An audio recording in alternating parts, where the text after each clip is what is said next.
Good morning, I'm Adam Sexton. Over the last decade, cell phone video technology has made painfully public images of the deaths of black Americans in encounters with police. But the raw brutality of a law enforcement officer in Minnesota kneeling on George Floyd's neck as he begged for help until he died has touched a deeper national nerve, and many are hoping the peaceful protests around the nation will lead to substantive change. Here this morning to discuss are Jerry Ann Bogus of the Black Heritage Trail of New Hampshire and Eddie Edwards, the 2018 Republican nominee for Congress in the 1st District and a career law enforcement officer. Thanks for joining me, both of us, or both of you. Sure. And so both of you bring a wide range of perspectives, and I do want to start with you, Mr. Edwards, regarding the incident itself. What was your reaction to that video as a black man and as a law enforcement officer? Well, I can tell you, Adam, that that was appalling. It was disgusting to witness a man being executed by law enforcement officers, a profession that I served in for more than 20 years, 25 years, one I love. And watching my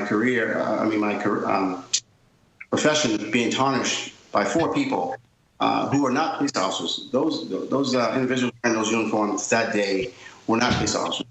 That was horrifying. And I think you have seen a law enforcement universally around the country reject that type of law enforcement, because that's not what being a law enforcement officer is about. It's not what you should expect, and it's certainly not something that I ever led or trained or was involved in myself. And Ms. Bogus, what happened to George Floyd was heinous, but also demonstrates on video what activists have been saying for a long time, that this country devalues black life, and that is part of a long and terrible legacy. Yeah, that's watching that video, the callousness and cavalierness of which Mr. Floyd was treated just was, I don't think we can hide from it anymore, that black lives are not valued. And it was really clear from what we saw. And in the expression of that we're having all people come together to protest this action shows that a group of people are finally seeing what it means when we say Black Lives Matter. Doesn't mean that all life doesn't matter. It just means that for so long, black lives have not been valued. And Eddie, when you ran for Congress, you spoke openly about confronting racism during your time in law enforcement here in New Hampshire. And certainly voters in that Republican primary didn't dock you for it. You won that primary. But did you worry coming forward to talk about that in a political context in a state like New Hampshire, which is less diverse than others? I did not. Let me say first, too, it's not an easy decision to bring forth a racial charge against someone. You know, there's a level of anger, resentment, and fear around those type of charges. But I believe in standing up and doing the right thing. And I believe that if you are honest and you're sincere and you communicate to people what actually happened, I don't think most Granite Staters, I don't think most people in our country will hold out against you as an individual. But there is no reward necessarily in bringing forth a charge like that, because it's a difficult thing to do. It's a difficult thing to accept.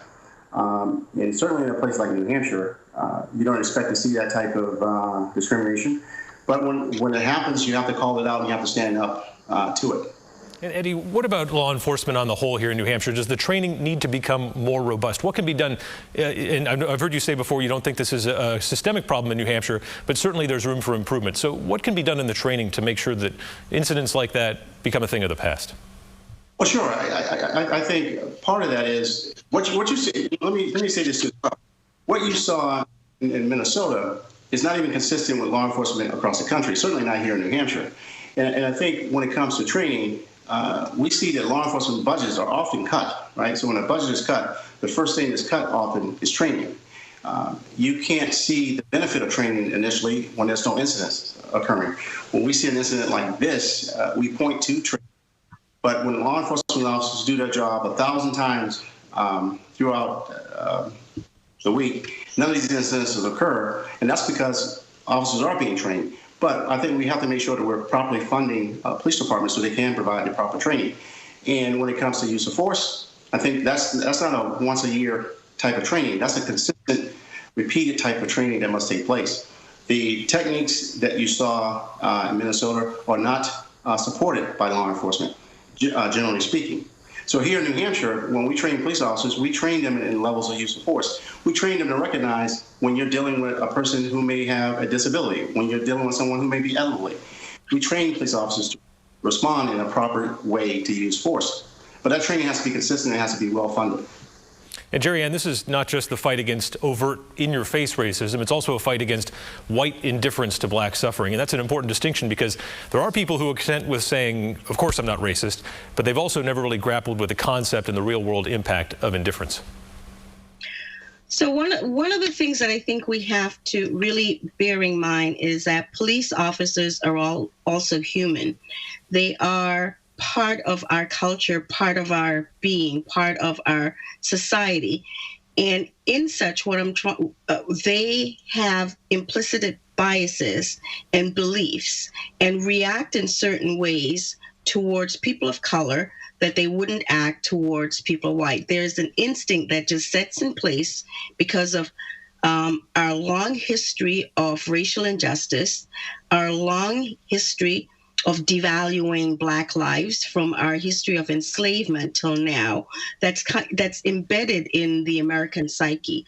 And I believe what we've seen a lot is that the instinct, a Black person is seen right away as a threat. And so the officer's response is to prepare himself for that threat. And as much training as we get, police officers are in positions of power. They're more than likely out in New Hampshire, as elsewhere, a single person out trying to make a decision at a short moment. And their instincts come into play. And their real deep embedded beliefs come to the forefront in moments where they believe, truly or falsely, that they're threatened. So there is, as Mr. Eddy said, we definitely need consistent training. And the fact that training is not funding, especially around race, tells me that it's not, the value of that training is not given the importance that it needs. Jerry Ann, what about that indifference, though? Those people who would not be lumped in with your day-to-day, confrontational racism, but they're also accepting a system that is unjust for Black people? Well, we see that that people now, just because of this incident now, are saying, oh, we never knew it was that bad, even though Black people were saying this all along, right? So that it's not, if it doesn't affect me, it's not happening. It seems to be that indifference that we feel. And again, that is, in New Hampshire, we say that they are not, we're not racially diverse. There are not enough people of a diverse background to make a difference. And we actually they're not visible to the majority eye because they're underrepresented. And their personal power, the power that we look for owning and being, is not there. So I can't explain others people's indifference because I'm on the inside and they're on the outside, So this is the work I do all the time, raising awareness for the history, for New Hampshire's Black history and what that means for us today. So I'm in it. And I can't imagine somebody not seeing these things and not being aware. So every time somebody says, oh, I just don't believe this was real, it makes me wonder what world we're in when these images are all around us all the time. Certainly learning the history, a good first step for everyone involved here. So, Eddy, you ran for Congress as a strong ally of President Donald Trump. A lot of people believe he has inflamed the situation by tweeting things like when the looting starts, the shooting starts, and also calling for the use of the military to put down protests. He's now been condemned by former Defense Secretary Jim Mattis as a threat to the Constitution. It's important to point out, too, that the presumptive Democratic nominee had to apologize recently for saying, quote, "You ain't black," if a black person actually supported Donald Trump. You've already said on our air recently that politicians should be doing more listening than talking these days. But does the president need to do better by Black people right now? I think we all need to do better, Adam. I really believe that, and I, you know, as I said before, this issue is too important to me as a law enforcement officer, as a black person, to have it reduced to the lens of politics. Because I think once we begin to look at things through the lens of politics, it distorts the issue.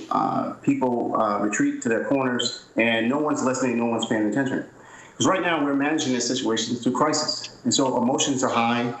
People's reactions are high, and I think we have to get back to a place where we do some basic things in our homes, in our communities, talking to people who we disagree with, but having a complete understanding. We've relied on politicians too often to resolve these issues. If you go back to the Kerner Commission report in 1968, when we had racial unrest in our country and people were talking about these things, if you read that report, many of those issues they pointed out then are reflected in our society today, 52 years later. And so I think we have to take a different course, a different tack. And I would want to have this conversation reduced to a place where we're talking about politicians, or more so talking about communities, community leaders, and how we can make a difference in our lives by connecting with our neighbors and having conversations with people we disagree with. Hey, Jerry Ann, do you believe political leaders are a lost cause in all of this, that the nation's just too divided to trust them to navigate this for us? I don't believe our politicians are a lost cause. In our politicians lies the seat of power, and they have the power, as we've seen, to get a message across. They have a power to be silent. They have the power to speak. They have the ear of the public, and that public stance that they have goes a long way in what we believe and how we act. So politicians, in my belief, are very responsible for the message that they send out, how they send it out, and how they act and are in public. The silence that we have speaks volume. It tells us we can no longer be silenced when we see things, wrong actions being done. We can no longer be silent about injustice, and we can no longer live with the status quo.